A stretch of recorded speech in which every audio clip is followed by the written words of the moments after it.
me, are we having an amazing time? You're having an amazing time, Abby? So I'm going to be bringing up the next speaker. She's an amazing person, very beautiful. Shukurat Modupeola. Very quickly, for 20 minutes, she's going to teach us about monetization, profitability, and creativity. Please, a round of applause for her. Thank you very, very, very much. Please, you can come. Thank you. Please, be clapping till she gets here. Please. Thank you for 20 minutes. Thank you. Hello, good afternoon, everyone. I'm sure you're not here to hear me talk. You're here to make money. So I'll be talking about the intersection between creativity, protection, and monetization. Most of us are interested more in the monetization aspects. But without creativity and protection, you can't monetize your creativity. So how do we protect our creativity for us to now monetize it? That's what I'll be speaking about. And I know most of us are thinking about copyrights, trademarks, and the likes, but we really don't know what it entails. Or some people are like, why do I need copyrights? Or why do I need trademark? And some people are like, they are free to copy it. I mean, it's just an inspiration. It's fine, let them use my work. But when they use your work and they make money off your work, you're like, oh, wow, that is my work. Now I want my money. But you said let them use it. Like you are free to reference your work, right? So let them make money for it. Now, when they're making money from it, you don't like that aspect. You want them to reference your work without commercializing it. So how do you do that? So that's what we're talking about briefly. I don't have much time. Intellectual property is very broad. And I'll tell you, we can't discuss it in 20 minutes. It's not possible. So I'm just going to brush through it. So intellectual property for photographers. I made this slide based on photographers. So the intersection between creativity, protection, and monetization. So everybody here, one way or the other, we have that creativity in us. Without creativity, we really can't get what we want. If you call another event planner, they're going to design these halls a different way than this. So the thing is how you express it. It's not the idea. I might have an idea of taking a camera of the sunset over the moon, but how Yemi King is going to express will be different from how Gaspard is going to express his own. So that's where it comes in, expression. If I say, okay, write something about gospel, you write something different, but we all have the idea of gospel. But how I'm expressing myself, that is what matters, and that is what is protected. If you see a picture of Yemi King, you can say, this one is Yemi King. This one, no, this one is T.Y. Bello. Why can you say that? Because there's a way they express themselves while taking their pictures. So that is what we want to do. We want people to see your picture and say, no, this one is somebody else that took it. It's not Yemi King, it's not gospel, it's somebody else. But how do they do that when you don't even have that? I would say branding now. So when we talk about branding, it's not limited to just your trademark. Branding is how people see you. What do people see when they see your brand? What do I see when I see Yemi King? What do I see when I see gospel? Is it just his brand? Or is it the way he communicates? Is it the way he tells his story? What stories are they telling? So that's what will make your own people come and say, okay, fine, I want this guy to tell my story using photography. But when you don't have that in mind, I don't see, okay, fine, I'm just seeing him for the first time, right? But I know your brand. I know Yemi King, but I'm just seeing it for the first time. So why will I go for a picture of Yemi King instead of somebody else? And if somebody comes up and say, okay, me, I'm Yemi Queen. How do I differentiate between Yemi King and Yemi Queen?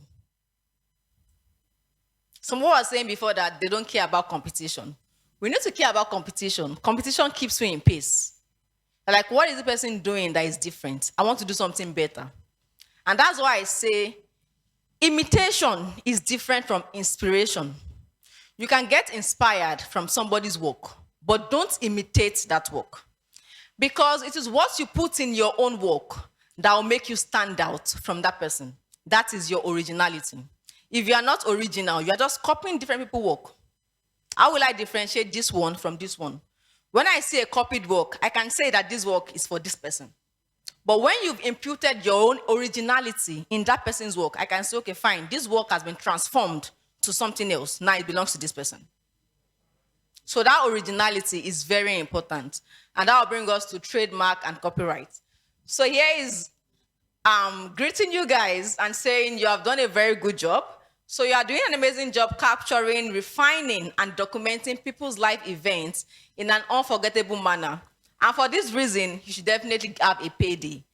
But when you don't protect your work, how do you have a payday? Now, okay, but how do you get a payday when in terms of agreement between you and your clients are not well stated? Neither are they aware of the protection measures surrounding your creativity nor how to monetize it. One of the speakers mentioned, one of the panelists mentioned that if a photographer takes your picture, despite the fact that he paid you, you own the work, you own the picture. Your clients do not have the right to see that picture, even after paying you. They don't. But few of us know this. Even the photographer will tell you, leave them, they've paid me, let them use it. It's your work. But when that model goes ahead to partner with a big brand and she gets paid, then you now go and meet her. Give me my money, you're using my image. But you say you don't care. So you have to put all this in place so that when they use it and you're protected, you can call them out. In Nigeria, we really don't care. I'm not sure I've seen a Nigerian photographer call out somebody for using their image. But go abroad. I don't know if, are people on the PCRiC chat room? Like we discussed so many infringement cases. The latest one is the Mary Cyrus case with the photographer. It happened in 2012 or so. It's just a paparazzi photographer. He took a picture in 2012. Then she posted that picture. But the photographer is suing her now in 2022 for using that picture without permission. And do you know how much he's asking? They will pay because they know the law. But in Nigeria, we don't care. We even beg models to post our picture. We beg them. But they get money for what they are doing. But with the photographers, we don't get anything apart from what they are giving you. So normally, when you snap a picture and probably a brand is using it, you should be able to get royalties for every usage of your image by somebody else. But we only care about the present future, and that's what the speakers were saying. What do we look at the future of photography? Can't you just sleep at home and you just get that notification? Oh, hello, Yemi King, I want to use your image, and for 5 years, I'll be giving you so discount from whatever I make from it. Does that not sound sweet? It does. But we don't look at that. We just want, okay, I will snap you. How much will you give me? You want the image? Take it. Have we seen the, what's that Yoruba movie that just came out? Saro, what's the title? Anikulapo movie. Have we seen it? Have you noticed they have a mesh now? They have a mesh. Sarolize Me. Stay Wicked. The photographer that took that image is supposed to be making money now from every mesh that they sell. But we don't care. We don't. The reason is because the photographer owns the right to that image. Now, for Kule Afanyano to use that image on a mesh, whatever it is they sell on that mesh, a percentage should go to the photographer that took the picture. But we don't care. He has paid me off. He has paid me off. But the person that is using that image will continuously get money. From everything you are buying, the money goes to them. But you, the photographer, they've paid you a one-time payment. So if they sell thousands, millions, there's nothing coming to you because you got your one-time payment. So now imagine you have a contract that says, okay, Oga, you pay me first, and from every merch you sell, I have 15 naira from everyone. Which one is better? Which deal sounds better? The later one, right? Exactly. So now that's where contract comes in. Most of us, we don't even have contracts for our business because we are not into the photography business. We are just doing photography. We are not into the business. If you are into the business, we need to take note of everything that we do. First off, when you have a client, have that contract that says, okay, fine, I'm taking this image. Do you want to own it or not? If a client say, I want to have the ownership to that image, then draft a contract that says, I'm transferring all my rights to you. When you transfer your rights, then you can't hold that customer or that client accountable once they've used your image. But without that contract, you own the image as a photographer. Now, something else photographers do that they don't know is, as a photographer, you don't have the right to post your client image or print it out and put it in your shop. You don't have the right. Because you are violating their image rights, their personality rights. You are violating their rights. They didn't give you the permission to do that. They only said, snap me. They didn't say you can use it. Did they say anything like that? Do you have that kind of agreement? No. So I can come to your shop and say, I'm sorry, I'm going to say Yemi King again. Yemi King, please take that picture down. I don't want it there. Because you are violating my rights. It is my privacy. I came to your studio. It's not as if you took it while I was outside in public. If it was a public image, there won't be a problem. But private image, you are violating my private rights. So you don't have the rights. So the way I, the model, don't have the right to post the image, the photographer doesn't have the right to print it and put it in his shop as well. Is it confusing? Okay, sir. Yes. Yeah, so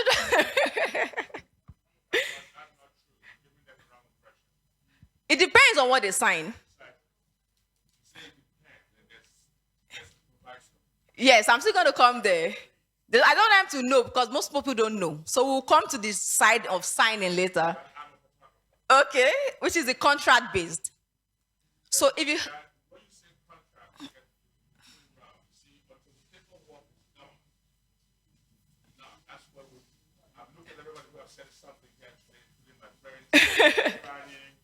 yeah.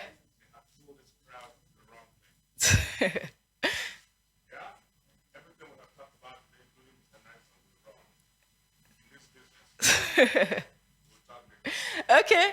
So when you say contract means an agreement. It could be oral, it could be written. But when you do oral agreement, it's like you're just talking. But when you have it in a written form, you can call back my attention and say, this is what you signed. But oral, how will you call me back and say, this is what you said? I'm like, me, I've forgotten. But paper, you can always bring it out and say, this is what you signed. So when you have an agreement with your client that says, you are transferring the ownership to this image to me, then you can't owe that client for anything at all. But without that agreement, you as a photographer, you have that right. So that's just the brief explanation of what we're going through. So we're talking about creativity, protection, and monetization. So inspiration, not imitation, like I said. Originality is a yardstick used in evaluating creativity. And I mentioned that earlier. Originality is what makes you stand out. How do I identify photography A or photographer A from photographer B? Is how original your work looks. It doesn't make it look copied. It's original. That originality stands in. So if you're saying, okay, I took a particular picture, there was this case within a photographer and an artist. It took the image and it changed the color from blue to green. And it said it's original. And I was like, how is that original? It's the same image. You just change color blue to color green. So how do you stand out in the crowd? You have to have something else that you can add that will transform that work from the original work to something else that can now stand in for you as being your original work. So how do you show proof of our hard work when all we have labored for is free and available for everyone to use? So like the other panelists mentioned, he said he sees his work most times outside. But you see, the thing is, when we are doing the work, we are like, okay, I'm just doing this work, everybody to see it. But the moment money enters, that's where you start getting pained. We heard a story about Netflix suing Bridgerton. When they started initially, Netflix was like, oh, they are promoting our work, they're promoting our work. But the moment Bridgerton said, we are having a show and people must pay, Netflix said, no, you guys are infringing. Why? Because there's money involved. So when money comes in, people will now remember, oh, I have a right. Let me use that right against these people. But when the money is not there, you're like, use it, it's for free. But the moment somebody starts making money off your hard work, you want something from it. So to avoid that kind of situation, we need to prevent it and protect whatever it is we are doing. Because, in Nigeria, enforcement is kind of hard. So protect it so you don't have to, like, seek the enforcement route. So the only way to do this is by documenting and protecting our creativity. So that takes me to intellectual property. When I say intellectual property is intellect and property. A property from your mind. A property from your own mind, not copied. You start like, okay, fine. Let me put this drawing this way. Let me change this one. Let me change this one. You come up with something new, something creative. It could be already existing, but the way you've changed it, you've put this one in this place, you've done it very nicely, and the can actually say, fine, this is actually original. So that is your intellectual property. Whatever it is you create from your mind is your intellectual property. It doesn't have any standard. I can't say T.Y. Bellows pictures is standard and should have intellectual property protection, and Gaspard picture is not standard. No, there's no standard to it. Creation is creation. Creativity is creativity. So as long as you have something that you've created from your mind, you have that intellectual property protection over it. So now, how do we know the category of works to be protected? Under what category can I protect it? If I have a book, I wrote that book from my mind, so that's my intellectual property, right? But how do I protect that book? If I have a brand, a graphics, I created from scratch, how do I protect it? Each of these things have categories under which they can be protected. So that's what we're going to do now. So IP is basically the creation of human mind, which is protected from exploitation by third party. And the main reason why we're having this is so that people will not exploit your artwork. I mean, it's painful. You sat down to do something, and the next minute, somebody has taken off your logo, taken off your brand, and put it on their Instagram page and say, this is my work. And you're like, really? This is your work? And when you ask people, what do? People are like, I just leave it to God. You leave it to God. When they are making money from what you, like some people, you will just, I create content. Sometimes it takes me months. I know how many weeks it took me to create this slide. Somebody will now post it on their Instagram page, remove my name, remove the copyright, say they own it. How? It doesn't work that way. So we should start appreciating whatever it is that we are doing. Don't let somebody come and tell you, Shebi, you are my boss now, I'm getting inspiration from you. No, it shouldn't be like that. So we'll move to the next one. Now, this is intellectual property. I'm going to give you a brief. You see this man we have here, he has this idea in his head. The head is open, there's an idea in that head. The next image, this person is trying to write down the idea. But you can see somebody behind that trying to steal the idea. That is what those are steal imitation and inspiration. This person inspiration, you are trying to steal it. You now go ahead and imitate that same inspiration and say your work is original. No. So you have an idea, you are trying to write out that idea. Now, this person behind you is trying to steal it. The third slide, you are now dragging it. It's my own, give it to me, right? The next slide now is protected. It's protected, there's a padlock. Nobody is coming to take it. The fourth slide, you are making money from what has been protected. So this is how it is. You have an idea. Everybody will always try to steal your idea.